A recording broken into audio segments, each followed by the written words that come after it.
Hi there, it's Bruce Wallace from Dundee and Victoria Chess Club in Bonnie, Scotland, and the game we've got for you here is between John Warren, who's rated 1634, and John Wilman 1665. John's a friend of mine, and recently I showed a game that he drew, and unfortunately he doesn't win this one either. He loses it, and hopefully he's going to have a good win that I can post as a video on YouTube. And this game was played in the TAFCA League last week. TAFCA stands for Tayside and Fife Chess Association, and these matches are played on weekday nights. So it's not a master level game, but it's quite an interesting one. And I'm being inundated with requests for players for me to tape their videos, to tape their chess games for them. So keep them coming. Let's get on with the game. John Warren kicked off with e4, and then John Wilman played the Sicilian c5, and then c3. And John replied b6. Now this is not a good move, I have to say.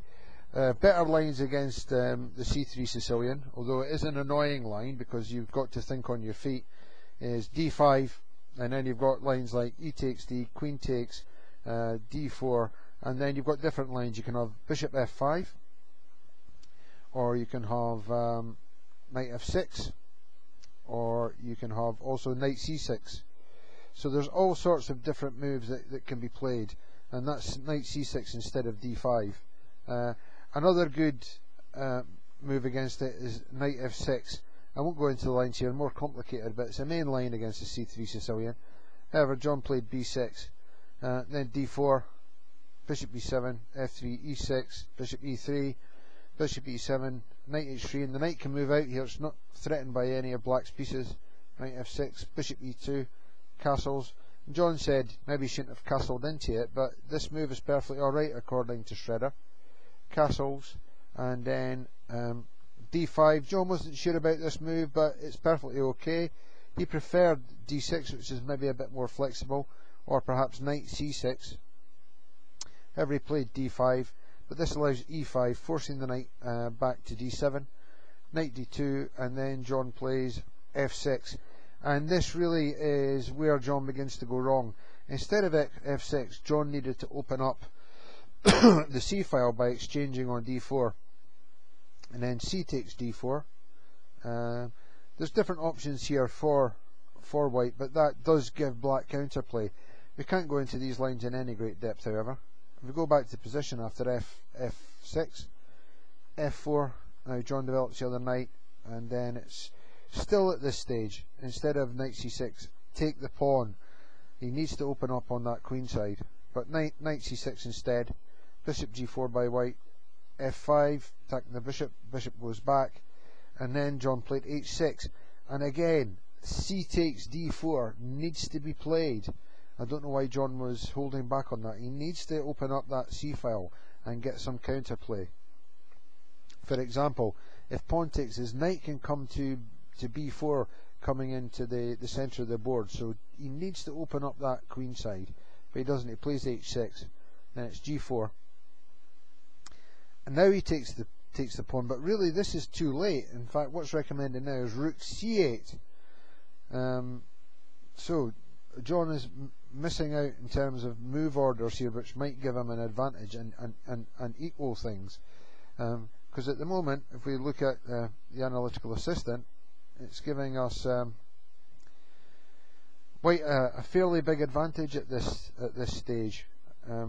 After c takes d, now rook c8.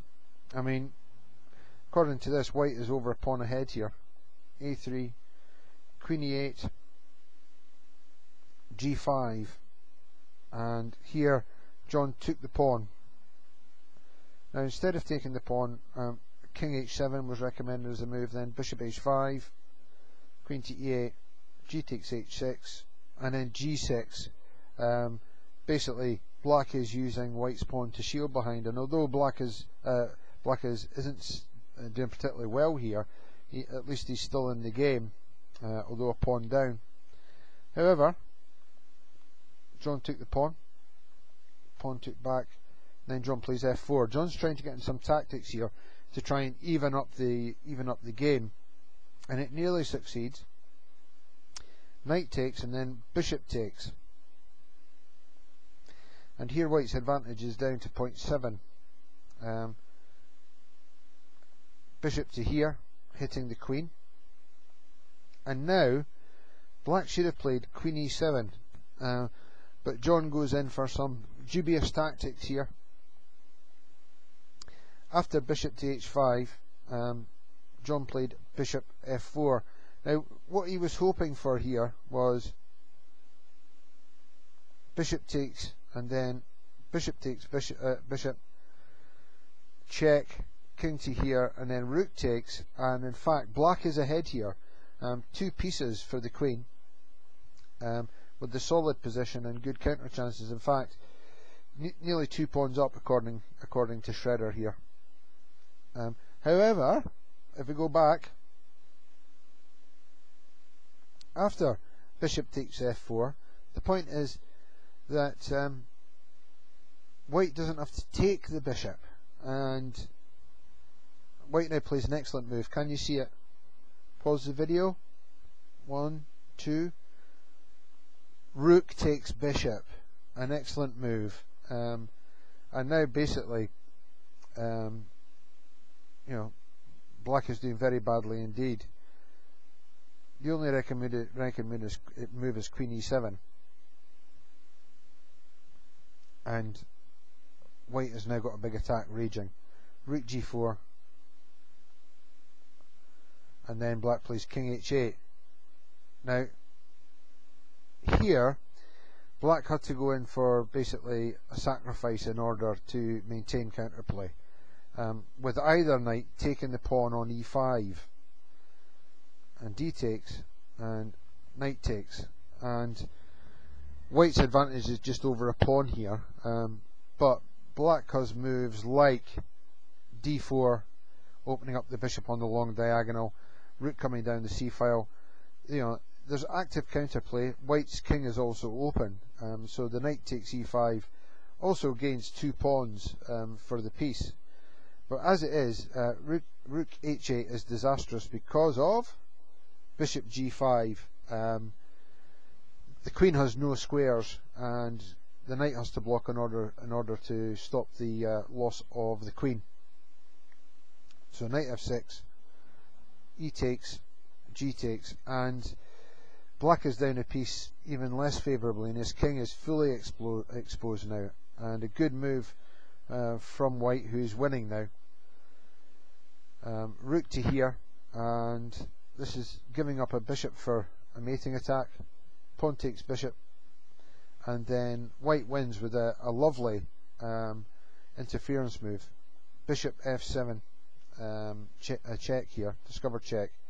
I suppose that black could have played king e7, king g7, but this is mate in 4, with knight with queen coming in.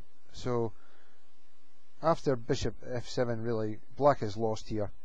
G takes rook, and then queen h5, king g7, queen g6, and it's mate in 1 after the king moves. King h8,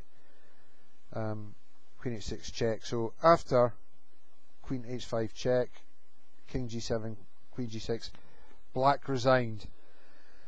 Now, not a bad game by white, but I think the main reasons for black defeat here was failing to find rapid counterplay by exchanging on d4 and opening up the c-file for activity for his pieces.